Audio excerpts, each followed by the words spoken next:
Hello and welcome to fly with physics YouTube channel. इस video में हम ये स्टडी करेंगे कि एक अगर हमारे पास यूनिफॉर्मली चार्ज रिंग है और इसके जो आपका एक्सियल पॉइंट है इसका ये वाला, तो इस पॉइंट के ऊपर कितना इलेक्ट्रिक फील्ड आएगा। ठीक है, उसके बारे में हम स्टडी करेंगे। इसमें ये भी देखेंगे कि इस पूरी की पूरी लाइन पे ऐसी कौन सी पोजीशन है जहाँ पर इलेक्ट्रिक फील्ड मैक्सिमम आपको क्या करेगा, मिलेगा। ठीक है, तो इन टॉपिक के ऊपर आज हम स्टडी करने वाले हैं। तो लेट्स गेट स्टार्टेड। तो टॉपिक का नाम है हमारा electric field due to uniformly charge ring at its axial point. यानी हमारे पास एक रिंग है, ये आपको मैंने एक रिंग बना के दिखाई है।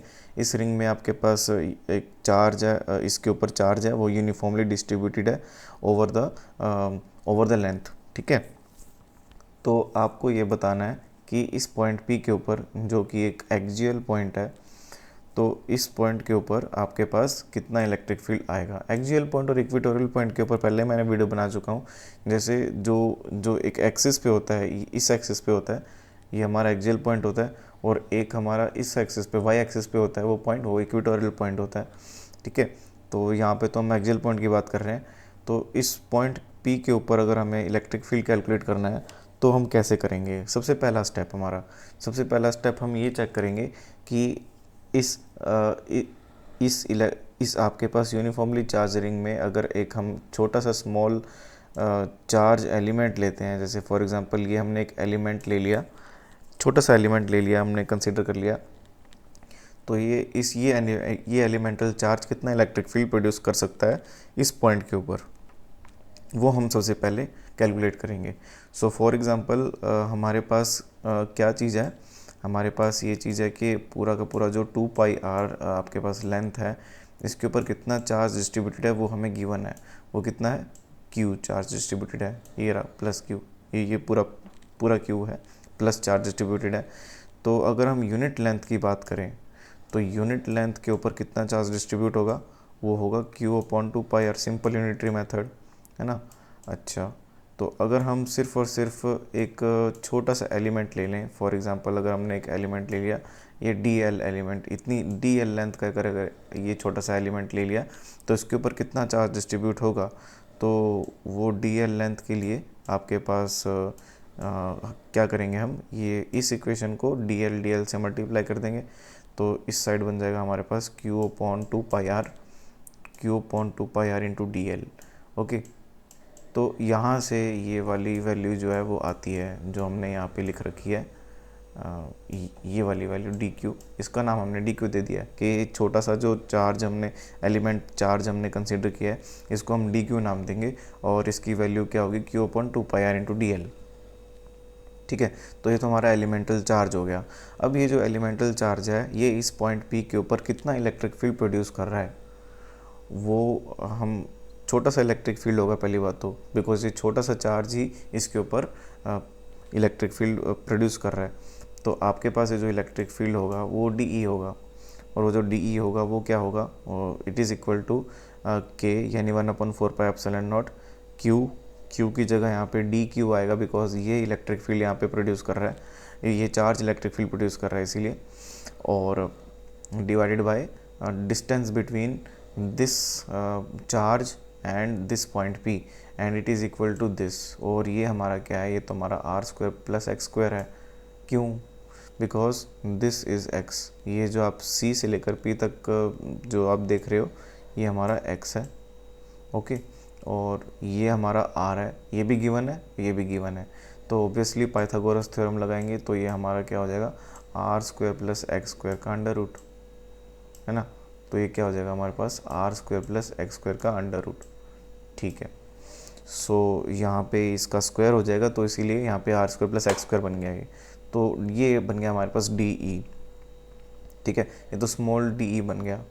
अच्छा, अब इसकी जो डायरेक्शन होगी DE की, वो किस साइड होगी, वो इस साइड होगी। देखो आप जो देख रहे हो, इस साइड इसकी डायरेक्शन होगी, तो ये तो रिजॉल्व भी हो सकता है। तो अगर हम इसको रिजॉल्व करेंगे तो सबसे पहले इस अगर ट्रायंगल को कंसीडर करें, तो इस ट्रायंगल के अंदर हम ये जो ये एंगल है इसको हम अल्फ़ा कह देते हैं। तो अगर ये अल्फ़ा होगा तो वर्टिकली अपोजिट एंगल ये भी अल्फ़ा होगा। तो अगर ये DE है तो ये DE cos अल्फ़ा होगा, और ये DE sin अल्फ़ा होगा। यहाँ तक तो बात समझ में आती है। बट ये डी साइन अल्फ़ा का कोई काम नहीं है। क्यों? बिकॉज अगर हम इस सिमेट्री, लाइन ऑफ सिमेट्री, ये जो मैं बना रहा हूँ ये लाइन ऑफ सिमेट्री है। ये लाइन ऑफ सिमेट्री के अगर नीचे वाले पोर्शन की बात करें तो अगर यहाँ पर अगर मैं एक एलिमेंटल चार्ज कंसीडर करूँ तो उसके द्वारा जो इलेक्ट्रिक फील्ड प्रोड्यूस होगा बिल्कुल इक्वल एंड अपोजिट वो कुछ ऐसा होगा, डी ई। ओके, और अगर ये डी ई हो गया तो इसको भी हम रिजॉल्व कर सकते हैं।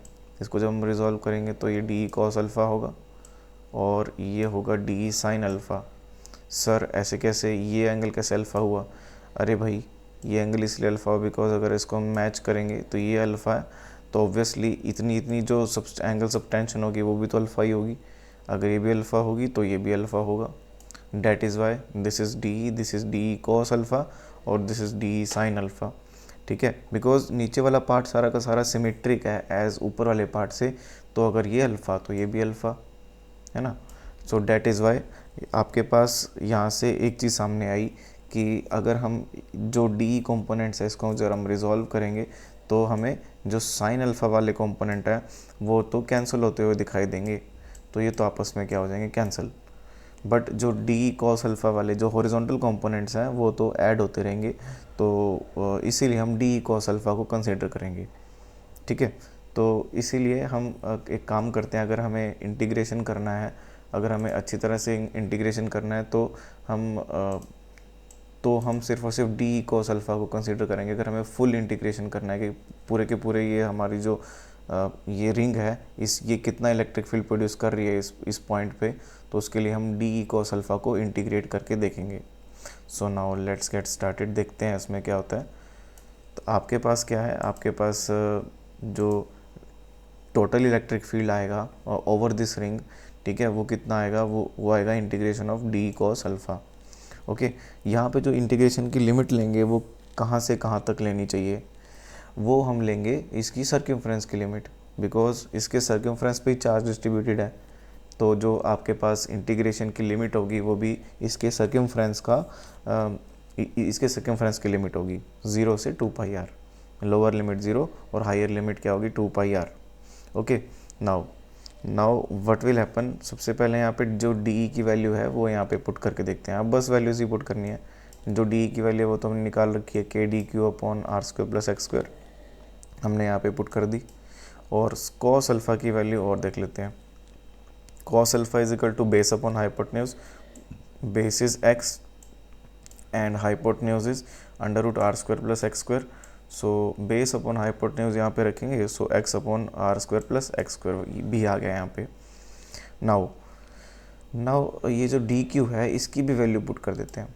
तो जो डी क्यू है वो हमने निकाला था Q upon 2πr into D L, तो हम यहाँ पे पुट कर दिए Q upon 2πr into D L. और जब हमने ऑब्ज़र्व किया हमने देखा कि के भी कांस्टेंट है, क्यू भी कांस्टेंट है, एक्स भी जो है वो अभी हमें इसको बिल्कुल फिक्स रखे हैं, तो इसीलिए ये भी कांस्टेंट है। एक्स तो हमारा फिक्स है यहाँ पे, है ना। अच्छा, क्योंकि पी पॉइंट पे देख रहे हैं, पाई भी कांस्टेंट है, आर भी कांस्टेंट है। R is the radius of the this loop. Okay, ये जो हमने लिया है क्या, ये जो रिंग जो हमने ली है, सॉरी। नाउ तो ये जितने भी कांस्टेंट हैं इनको हम बाहर निकाल देंगे, तो हमें पता चलेगा कि सिर्फ और सिर्फ डी एल ही है जो कि वेरिएबल क्वांटिटी है। तो इसीलिए आपके पास जो लिमिट्स लगेंगी वो डी एल के ऊपर लगेंगी, और जब 2πr और 0 की लिमिट लगेगी तो आपके पास सिर्फ 2πr माइनस 0 रह जाएगा। और जब आप इसकी सारी इंटीग्रेशन सॉल्व करोगे तो आपको क्या मिलेगा, आपको फाइनल जो रिज़ल्ट मिलेगा वो क्या मिलेगा, E P is equal to k q x upon are square plus x square का 3/2। Okay, so this is the final result जो कि हमें एक रिलेशन बताता है electric field at an axial point के ऊपर। ये जो रिंग है, ये जो हमने रिंग देखी है, ये रिंग इस पॉइंट पी के ऊपर कितना इलेक्ट्रिक फील्ड प्रोड्यूस करेगी, वो करेगी के मतलब 1/4πε0 है यहाँ पे, और क्यू टोटल चार्ज, एक्स वो डिस्टेंस है रिंग का पॉइंट पी से, और आर और एक्स स्क्वायर। ठीक है, यहाँ से एक जो इम्पोर्टेंट बात आपको पता होनी चाहिए वो ये होनी चाहिए कि जो इलेक्ट्रिक फील्ड है वो इन्वर्सली डिपेंड कर रहा है किससे, square of the distance between the point P and the loop. ठीक है, यानी कि इस लूप से और इस पॉइंट पी पे जो आपके पास इन्वर्सली प्रोपोर्शनल रिलेशन आ रहा है वो किसका आ रहा है, वो एक्स का आ रहा है ना। ये दोनों इलेक्ट्रिक फील्ड और एक्स दोनों आपस में इन्वर्सली प्रोपोर्शनल है। मीन्स अगर एक्स को हम बढ़ाएंगे, इस पी को हम और दूर लेके जाएंगे मान लो, है ना, तो इलेक्ट्रिक फील्ड कम होना चाहिए, हाँ होगा, है ना। और अगर ये डिस्टेंस हम कम करेंगे, अगर ये डिस्टेंस हम कम करेंगे तो इलेक्ट्रिक फील्ड ज़्यादा होना चाहिए, तो वो होगा भी। बट यहाँ पे एक डाउट आ जाता है, क्या कि चलो ठीक है सर, हमने मान लिया कि अगर आप इलेक्ट्रिक फील्ड, अगर ये एक्स इस पॉइंट को दूर लेके जाओगे तो इलेक्ट्रिक फील्ड कम हो जाएगा, ठीक है। अगर पास में लेके आओगे तो इलेक्ट्रिक फील्ड ज़्यादा होगा, है ना, because E is proportional to x square. अच्छा, inversely proportional to x square. But we know that कि एट द सेंटर जो रिंग होती है, रिंग के ऊपर at the centre electric field तो ज़ीरो होता है। तो हम तो ये कह रहे हैं कि जैसे जैसे हम इसको पास में लेके आएंगे तो इलेक्ट्रिक फील्ड बढ़ेगा, तो इसको यहाँ पे, तो फिर इस पॉइंट के ऊपर ज़ीरो क्यों आ रहा है? इसका मतलब ये हुआ कि इसमें कुछ मैक्सिमम मिनिमम पॉइंट्स होंगे, डैट इज़ वाई ऐसा हो रहा है ना।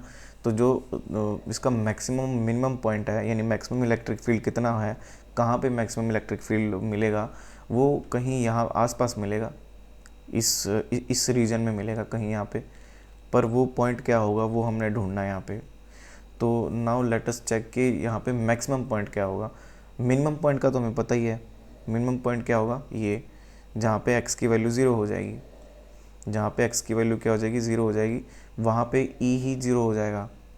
वहाँ पे ऐसा मत सोच लेना कि x ज़ीरो हुआ तो आपके पास k Q x upon are square रह जाएगा, नहीं, वहाँ पे e ज़ीरो हो जाएगा, क्योंकि हमने अभी पिछले केस में पढ़ा था कि आपके पास अगर सिमेट्रिक रिंग है तो वहाँ पे सेंटर के ऊपर इलेक्ट्रिक फील्ड ज़ीरो हो जाता है। अच्छा चलो ठीक है, आगे चलते हैं। तो मैक्सिमम इलेक्ट्रिक फील्ड हम कैसे मेजर करें, उसकी बात अब हम करते हैं। तो मैक्सिमम इलेक्ट्रिक फील्ड अगर हमें मेजर करना है तो उसके लिए हमें मैक्सिमा निकालना पड़ेगा, है ना। मैक्सिमम मिनिमा वाली कंडीशन हमने जो डिफरेंशियल इक्वेशन, जो हमने डिफरेंशिएशन में पढ़ी हुई है, वो कंडीशन हम इस इक्वेशन के ऊपर अप्लाई करते हैं। तो इस इक्वेशन को जब हम with respect to X differentiate करेंगे तो वो ज़ीरो आना चाहिए, तो हमें मैक्सिमा मिलेगा। तो जब इसको डिफरेंशिएट किया तो आपने जैसे इसको डिफरेंशिएट किया यू वी और वी डी यू उस फॉर्मूले से, यू अपॉन वी वाले फॉर्मूले से, तो आपको जब आप इसको सबको सॉल्व करोगे तो आपको क्या मिलेगा, आपको मिलेगा कि जो x की वैल्यू आ रही है वो आ रही है r upon root two plus minus r upon root two. It means कि जो x है अगर वो r upon root two distance पे रहेगा, यानी कहीं आप आसपास रहेगा, मान लो this is the point where x is equal to r upon root two, तो इस पॉइंट पे आकर क्या होगा, इस पॉइंट पे आकर आपके पास जो इलेक्ट्रिक फील्ड है वो मैक्सिमम होगा, ठीक है। इस पॉइंट के ऊपर इलेक्ट्रिक फील्ड मैक्सिमम होगा ड्यू टू दिस रिंग, ठीक है। तो ये इस पूरे के पूरे पोजीशन का नतीजा है। अगर हम इसका ग्राफ भी ड्रॉ करें तो हमें ये पता लगेगा कि यहाँ पे इलेक्ट्रिक फील्ड जो x equal to R upon root two वाला पॉइंट है, उसके वहाँ पे इलेक्ट्रिक फील्ड मैक्सिमम होगा, है ना। और at x equal to zero, यानी दिस पॉइंट, ये इसका मिनिमम पॉइंट होगा जहाँ पे इलेक्ट्रिक फील्ड ज़ीरो होगा, है ना। इलेक्ट्रिक फील्ड यहाँ पे ज़ीरो होगा। ये जो ग्राफ है इसका, ये वाली चीज़ हमारे पास क्या है, एक्स एक्सिस, और सॉरी ये हमें एक्स को जो हमारी पोजीशन है उसके बारे में बता रही है, और ये हमें इलेक्ट्रिक फील्ड के बारे में बता रही है। तो जैसे जैसे एक्स ज़ीरो रहेगा तो ई भी ज़ीरो रहेगा, अगर एक्स बढ़ेगा तो ई भी बढ़ेगा, but at R upon root two point पे ये मैक्सिमम रहेगा। फिर उसके बाद फिर से एक्स जो है वो तो बढ़ता रहेगा और ई कम होता रहेगा अकॉर्डिंग टू दिस रिलेशन, ठीक है। तो अगर हम रिंग की दोनों साइड चेक करें, यानी कि ऊपर वाला पोर्शन और नीचे वाला पोर्शन अगर सिमेट्रिक लाइन के, तो आपको क्या मिलेगा, तो आपको कुछ ऐसा ग्राफ मिलेगा, यानी कि x, अगर आपके पास x plus r upon root two रहता है या minus r upon root two रहता है, मीन्स ये this is the point plus r upon root two, और ये वाला जो पॉइंट होगा ये होगा minus r upon root two वाला पॉइंट, ये वाला, है ना। सो ये plus r upon root two minus r upon root two पे electric field maximum, otherwise electric field आपको कम मिलेगा। और इस पॉइंट के ऊपर at X equal to zero आपके पास इलेक्ट्रिक फील्ड ज़ीरो मिलेगा, ठीक है। सो ये हमारा सारा का सारा इस पॉइंट के ऊपर था। अच्छा, एक और यहाँ पे इंफॉर्मेशन ये है, ये तो आपकी पोजीशन हो गई कि x इजकल टू r/√2 पे आपके पास इलेक्ट्रिक फील्ड मैक्सिमम मिलेगा, बट कितना मैक्सिमम मिलेगा वो कैसे कैलकुलेट करेंगे? तो उसके लिए आप एक काम करो, आप यहाँ पे ये जो आपके पास रिज़ल्ट आया था आपका, इसमें आप जो x की वैल्यू है वो r/√2 पुट कर दो। तो हमने करके देखी, तो x की जगह r/√2 हम यहाँ पे पुट करके देखे, तो हमें फाइनली जब इसको सॉल्व किए तो हमारे को जो वैल्यू मिली वो क्या मिली, 2kq/√27r²। ठीक है, तो ये इसकी फाइनल वैल्यू हमें मिलती हुई दिखाई दी। ये वो इलेक्ट्रिक, ये मैक्सिमम आपके पास इलेक्ट्रिक फील्ड होगा यहाँ पर। ठीक है, तो यही था इस टॉपिक में। हमें यहाँ पे ये जानना था कि इस पॉइंट पी के ऊपर कितना इलेक्ट्रिक फील्ड मिल रहा है, तो वो हमें मिल रहा है इतना। ये एक तो ये रिज़ल्ट हमें याद रखना है, और एक हमें मैक्सिमम इलेक्ट्रिक फील्ड पता करना है कि किस पोजीशन के ऊपर मैक्सिमम इलेक्ट्रिक फील्ड आपको इस रिंग के द्वारा मिलेगा। तो वो पोजीशन क्या होगी, +-√r/2, सॉरी r/√2, और वो इलेक्ट्रिक फील्ड कितना मैक्सिमम होगा उसकी वैल्यू क्या होगी, वो होगी इतनी 2/√27 kq/r²। ठीक है, सो this is all about this video. अगर आपको ये वीडियो अच्छी लगी, थोड़ी इंफॉर्मेटिव लगी या हेल्पफुल लगी, अगर आपको इस वीडियो में कोई कमी लगी तो प्लीज़ कमेंट कीजिए, और अगर मेरा आपको काम अच्छा लग रहा है तो प्लीज़ मेरे चैनल को सब्सक्राइब कीजिए, लाइक और शेयर कीजिए। Thank you very much students.